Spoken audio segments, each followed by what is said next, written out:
Du collège Solidarité Internationale est chargée de plaidoyer souveraineté alimentaire au CCFD Terre Solidaire. Madame Maureen Joran, coordinatrice du collectif, je vous remercie de vous être rendue disponible. Nombre des personnes que nous avons auditionnées ont rappelé la destination première de l'agriculture qui est de nourrir les hommes et l'objectif fin zéro est le deuxième des 17 objectifs adoptés par les États membres des Nations Unies dans le programme de développement durable à l'horizon 2030. Et cet objectif est loin d'être atteint.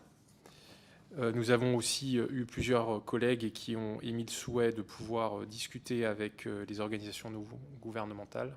Voilà, donc il y en aura d'autres aussi, et nous commençons avec vous. Monsieur le Président, je vous laisserai dans quelques instants la parole pour un propos introductif de 10 minutes, et puis ensuite on pourra avoir des échanges.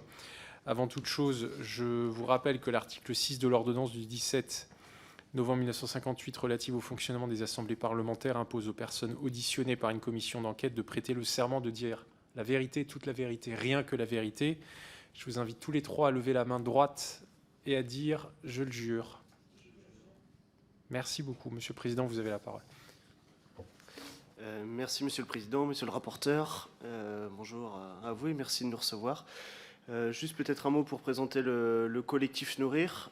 Donc c'est 54 organisations qui viennent de 4 familles différentes, des organisations agricoles, donc qui représentent plusieurs dizaines de milliers d'agriculteurs, des organisations de protection de l'environnement et de bien-être animal, des organisations de solidarité internationale aussi pour faire le lien entre notre système agricole et alimentaire au nord et celui du sud, et puis enfin des organisations de citoyens consommateurs. Et donc on travaille sur la politique agricole commune, qui est notre sujet fondateur, on va dire, aussi sur des questions d'élevage, puisque le sujet de l'élevage reste un grand sujet, y compris sur le sujet qui nous occupe aujourd'hui, et qui peut faire débat entre nos organisations, et donc on sentait le besoin d'en discuter pour arriver à une position de consensus sur ce sujet de l'élevage. Bien sûr, un autre sujet d'actualité qui est la loi d'orientation agricole. Et puis enfin, 2 autres sujets qui sont très liés sur l'accès à l'alimentation et puis les enjeux de revenus des agriculteurs et de commerce. Voilà, donc moi pour ma part, je suis agriculteur en Vendée, je suis éleveur laitier sur une ferme de 120 hectares où on a 70 vaches laitières. On est 2 associés et puis on a une salariée, un apprenti. En quelques mots d'introduction sur cette thématique qui nous paraît très très intéressante, la souveraineté alimentaire, puisqu'effectivement nos organisations ont fait partie de celles qui ont créé ce terme de souveraineté alimentaire. Et donc on vous remercie de mettre ce sujet-là aujourd'hui dans la discussion au sein de l'Assemblée nationale. Effectivement, alors là, on est... Si je reviens un peu sur le contexte agricole aujourd'hui, on est quand même, et alimentaire d'ailleurs, on est aussi dans un carrefour de crise quelque part en ce moment, une crise économique. Les récentes mobilisations d'agriculteurs l'ont rappelé, avec des inégalités entre agriculteurs qui s'accroissent, où on a une moyenne qui est sans doute pas trop mauvaise en termes de revenus, même si elle est insuffisante, mais par contre on a aux 2 bouts de l'échelle des populations qui s'accroissent, on va dire. Et on a notamment un paysan sur 5 qui vit en dessous du seuil de pauvreté. Et donc ça fait partie des éléments qu'il faut prendre en considération, je pense, en ce moment. Et puis aussi, voilà, depuis 2-3 ans, on a des coûts de production qui sont en constante augmentation. Donc, crise économique, crise sociale.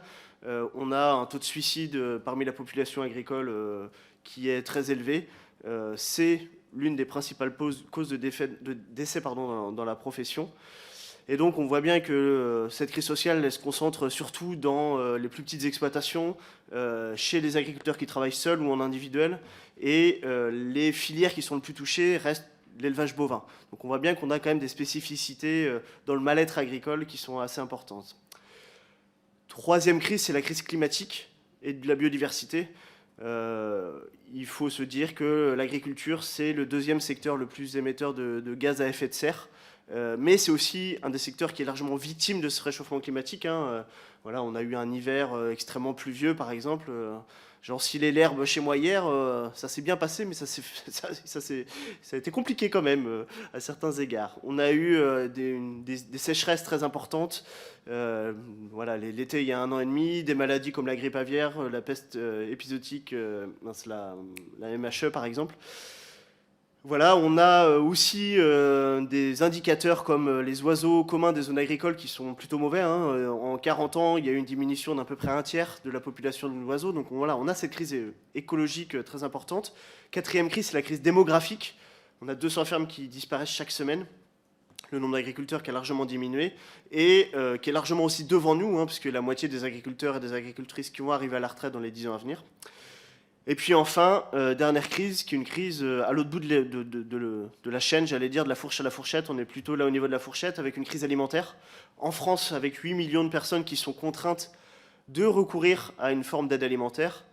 Et dans un pays comme la France, c'est quand même quelque chose qui est pas acceptable dans un pays aussi riche que le nôtre, et encore plus au niveau international, où on a, selon les dernières ressources de la FAO, on a 735 millions de personnes qui souffrent de la faim dans le monde, et 2,4 milliards qui sont en situation, qui ne peuvent pas accéder régulièrement à la nourriture. Voilà, avec une faim qui est, en tout cas à l'international, largement causée par des situations de pauvreté, avec une difficulté d'accès à l'alimentation, et non pas par une ressource insuffisante, on va dire. C'est surtout la pauvreté. Voilà, donc on a ce tableau-là qui illustre que les politiques agricoles et alimentaires qui ont été menées depuis des dizaines d'années clairement ont une responsabilité particulière et qu'il faut en changer. Et donc là, c'est ce sur quoi nous on travaille. Donc il nous semble, nous, qu'il reste important de définir ce que c'est que la souveraineté alimentaire. Peut-être dans un premier temps, je vais passer la parole à Laurine Azoulay du CCFD. Pardon, excusez-moi. Oui, merci. Pour vous dire rapidement d'où je parle, donc, je m'appelle Laurine Azoulay, je suis ingénieure agronome et chargée de plaidoyer souveraineté alimentaire pour le CCFD Terre Solidaire. Je parle au nom de toutes les voix qui portent les enjeux de solidarité internationale au sein du collectif Nourrir. Le CCFD Terre Solidaire est une association qui travaille avec plus de 500 partenaires dans 70 pays. Donc on porte aussi les voix paysannes de nos partenaires et de ces pays-là. On travaille sur les questions de la faim et des facteurs qui causent la faim dans le monde et a fortiori en France également. Et ce qui est intéressant de voir, c'est que finalement, agriculteurs et consommateurs ici, agriculteurs et consommateurs là-bas, on a des enjeux communs. On est aussi à un momentum où on voit que les questions de revenus, les questions de conditions de travail, les questions d'échanges agricoles justes, en fait, émanent à la fois dans ces pays-là et en France. Alors, on est venu ici pour discuter des enjeux de souveraineté alimentaire et de la perte de souveraineté alimentaire de la France. Peut-être que la première chose à questionner, c'est quelle est la définition de la souveraineté alimentaire? Est-ce qu'on a une définition commune de ce concept? Et nous repartir un peu de l'historique de ce concept, de sa genèse.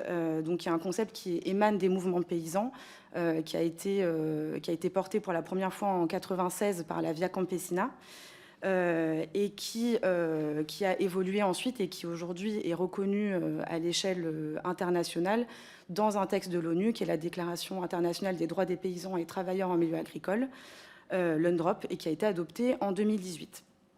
Et donc, cette définition nous dit « La souveraineté alimentaire désigne le droit des peuples à une alimentation saine et culturellement appropriée, produite avec des méthodes durables, et le droit des peuples de définir leur propre système agricole et alimentaire. » Peut-être un rappel très court, mais la différence entre sécurité alimentaire et souveraineté alimentaire, puisque l'amalgame est très souvent fait. La sécurité alimentaire, vos besoins alimentaires sont assurés, mais vous n'avez pas le choix du contenu de votre assiette. Voilà, c'est ça la principale différence. Donc souveraineté alimentaire, on va un peu plus loin, et là c'est vous qui allez choisir votre alimentation, ce que vous allez mettre dans votre assiette, dans votre estomac, la façon dont elle est produite, dans quelles conditions, etc. Donc le concept de souveraineté alimentaire, c'est un concept, en fait, quand on repart de cette définition-là, qui repose sur 3 éléments clés. Premier élément, une approche par les droits. Droits des paysans, droit à l'alimentation, droit environnemental. Deuxième élément, le principe démocratique. La souveraineté alimentaire, quand on parle de souveraineté, on parle de l'expression du peuple. Donc, comment est-ce que les populations, de façon démocratique, arrivent à exprimer leurs souhaits en matière d'alimentation et comment on arrive à y répondre. Troisième principe, le principe de solidarité. comme la liberté, la souveraineté alimentaire des uns ne doit pas nuire à celle des autres, et il nous semble particulièrement important de le rappeler ici. Et du coup, par quoi ça se traduit, ce concept de souveraineté alimentaire, si on devait le mettre en œuvre, ou en tout cas essayer de tendre à ça? Plusieurs éléments qu'on pourra préciser dans les questions ensuite, mais déjà une priorité redonnée aux besoins de nourrir les populations locales avec des productions agricoles locales, donc un enjeu de reterritorialisation des productions alimentaires. Le droit des États à se protéger des importations agricoles et alimentaires à trop bas prix et à soutenir leurs paysans sur leur production alimentaire, à condition que ces soutiens ne soient pas ensuite dédiés à des exportations à bas prix, et ce qu'on appelle le dumping alimentaire. Une forme de réorganisation du commerce alimentaire vers des échanges plus justes. La participation, donc on y revient à cette notion de principe démocratique, la participation des populations au choix des politiques agricoles, la reconnaissance des droits des paysans et le droit à l'alimentation. Du coup, au regard de cette définition, il nous semble que tendre vers la souveraineté alimentaire, ça veut dire réduire nos dépendances problématiques